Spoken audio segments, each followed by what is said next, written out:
Hey everyone, so I just finished my first day of Master Fitness training, and let me tell you, I am ecstatic to be taking this next step in my career. I feel that resilience is very, very important. It's something that, everyone should learn. It's a skill that's not easy to have, but it is something that I believe is achievable if you put your mind to it. And for me, I do feel that I do have a high level of resilience, but what's to say I can't get better? And now this will allow me to have the skill to facilitate it and teach my soldiers. I'm not driving. I'm in the parking lot. I haven't started going home yet. But I feel like this is a great, tool that I can use to teach my soldiers, my trainees, my children, to help instill this kind of information in my family. I feel it can only make us stronger. As leaders, I think it's very, very important that we always understand that we don't know everything. The leader that believes they know everything, that is when you know that they know nothing.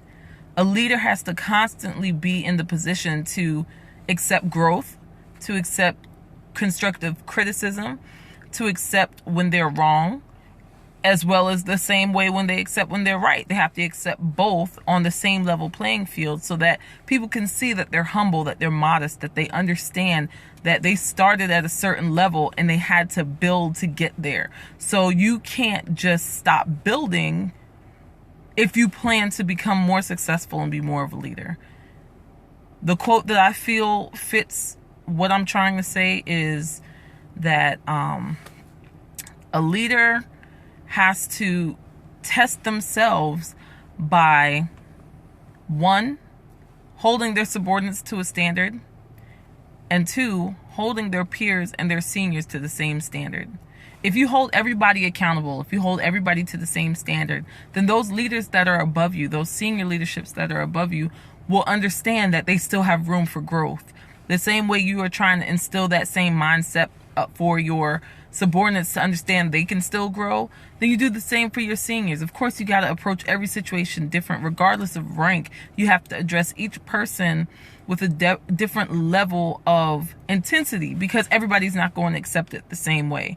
But if you go ahead and set the standards, set the bar, ensure that you're holding everyone accountable, then that shows that, one, you are a leader that is paying attention, that is aware of your surroundings, and that you hold everybody on the same playing field as far as standards are concerned. Because once you have more than one standard, then you can't consider it a standard. You can't have 2, 3, 4, 29 standards and call it a standard. No, it's just what you feel like doing for that current moment. So I leave this with you. I want you to challenge yourself as a leader. I want you to challenge your subordinates to become great leaders. And I want you to challenge your leaders to become better leaders.